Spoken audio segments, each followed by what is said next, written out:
Friends, Excel में ना मैं आपके लिए शॉर्टकट कीज़ का एक कंप्लीट ट्यूटोरियल लेकर आ गया हूँ। इस ट्यूटोरियल को देखने के बाद आप एक्सेल में बहुत ज़्यादा एक्सपर्ट होने जा रहे हैं। ये सारी की सारी शॉर्टकट कीज़ मैं एक ही वीडियो के अंदर लेकर आया हूँ और चलें ये शॉर्टकट कीज़ को वन बाय वन एक्सप्लेन करता हूँ। सबसे पहले कंट्रोल प्लस एच। अगर आपके पास लार्ज डाटा है तो इसमें से अगर कोई आप डिजिट को चेंज करना चाह रहे हैं, मिसाल के तौर पर यहाँ पर मेरे पास 4 है, यहाँ मैं इसे सिलेक्ट कर लेता हूँ 4, यहाँ पर भी 4 है। तो इस तरह आपके पास बहुत बड़ा लार्ज डाटा हो और जिसमें आप कोई भी डिजिट को चेंज करना चाह रहे हो तो आप कंट्रोल प्लस एच की मदद से फंक्शन की के साथ आप चेंज कर सकते हैं। फाइंड वट में मैं कर देता हूँ 4 और उसके बाद इसे मैं चेंज करना चाह रहा हूँ 4 को 100 के साथ। तो फिर मैंने रिप्लेस ऑल के ऊपर बटन पर प्रेस कर देना है। जैसे मैं प्रेस करता हूँ तो देखें all done, we made 17 replacement. Okay, ये देखें जहाँ जहाँ पर 4 था वहाँ वहाँ पर 100 हो गया, सारा का सारा 100 हो गया। इसी तरह अगर मैं 20 को चेंज करना चाह रहा हूँ, इसके ऊपर भी मैं एक कलर कर देता हूँ, तो मैं दोबारा से डाटे को सिलेक्ट कर लूँगा, उसके बाद कंट्रोल प्लस एच करूँगा तो मेरे पास एक विंडो ओपन हो जाएगी। तो मैं यहाँ पर फाइंड वर्ड की जगह 20 कर दूँगा और उसके जगह जो मुझे रिप्लेसमेंट करनी है 50 कर देता हूँ, रिप्लेस ऑल करता हूँ तो 3 डन। देखें जहाँ जहाँ पर 20 था वहाँ वहाँ पर 50 हो गया। तो अगर आप लार्ज डाटे के ऊपर काम कर रहे हैं और किसी भी डिजिट को चेंज करना चाहते हैं तो टाइप करने की ज़रूरत नहीं, सिर्फ फंक्शन की कंट्रोल प्लस एच का यूज़ करें तो आपका प्रॉब्लम सॉल्व हो जाएगा।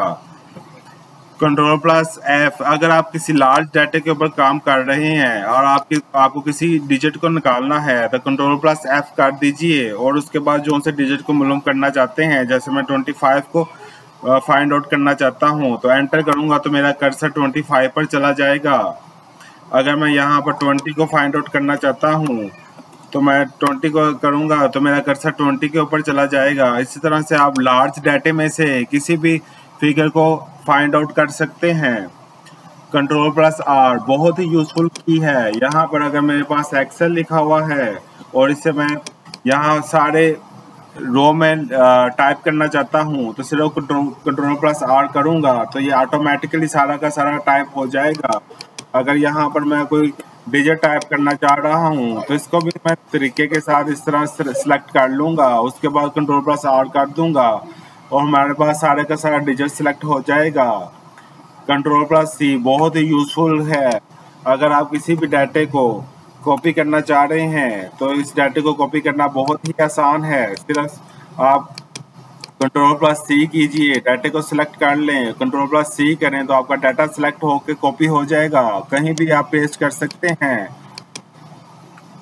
कंट्रोल प्लस बी, किसी भी डाटे को बोल्ड करने के लिए आप कंट्रोल प्लस बी का यूज करते हैं। कंट्रोल प्लस बी करने के साथ आपका डाटा बोल्ड हो जाता है। इसे मैं जूम इन करके दिखा देता हूँ, कंट्रोल प्लस बी। तो मैं दोबारा से आपको कंट्रोल प्लस बी का यूज करके दिखाता हूँ। आप यहाँ से भी कर सकते हैं और कंट्रोल प्लस बी फंक्शन की के जरिए भी कर सकते हैं। कंट्रोल प्लस अगर मेरे पास यहाँ पर कोई डाटा है जैसे कि ही इज अ बॉय, तो अगर मैं इसे कंट्रोल प्लस एक्स कर देता हूँ तो उसके बाद जहाँ मैं चाहूँगा पेस्ट कर सकता हूँ, तो ये अपनी प्लेस से चेंज होकर दूसरी प्लेस पर आ जाएगा। दोबारा से करके दिखाता हूँ, आप यहाँ पर इसे इधर से भी पेस्ट कर सकते हैं। Control plus you, she is a girl. अगर मेरे पास यहाँ पर कोई डाटा है, सेंटेंस है, तो कंट्रोल प्लस यू की मदद से मैं इसे अंडरलाइन कर सकता हूँ। कंट्रोल प्लस डी, अगर मेरे पास यहाँ पर कोई डाटा है जो कि हाइडिंग्स हैं और इस हाइडिंग्स को मैं नीचे टाइप करना चाहता हूँ तो डाटे को मैं सिलेक्ट कर लूँगा, उसके बाद कंट्रोल प्लस डी करूँगा तो ये ऑटोमेटिकली सारा का सारा डाटा राइट हो जाएगा। अगर मेरे पास कोई डिजिट है तो वो डिजिट को भी मैं सिलेक्ट करके इस तरह से कंट्रोल प्लस डी करने के बाद इसे कर सकता हूँ।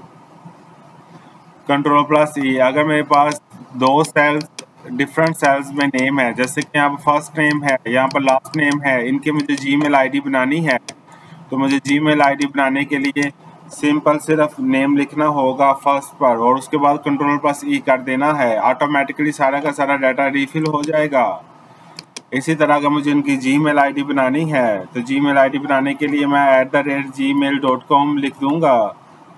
उसके बाद मैं Ctrl+E करूंगा। जैसे ही Ctrl+E करता हूं तो मेरे पास सारी की सारी जीमेल आईडीज आप बन के ऑटोमेटिकली आ जाती हैं।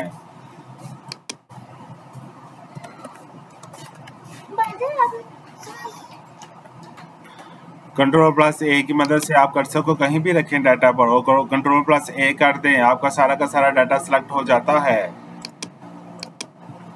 तो ये मैंने आपको एक्सेल की तमाम यूज़फुल कीज़ बता दी हैं। अगर आप एक्सेल में एक्सपर्ट होना चाहते हैं तो इस वीडियो को दोबारा से देखें और एक एक एक्सेल शॉर्टकट की प्रैक्टिस करें। आप बहुत ज़्यादा एक्सेल में एक्सपर्ट हो जाएंगे।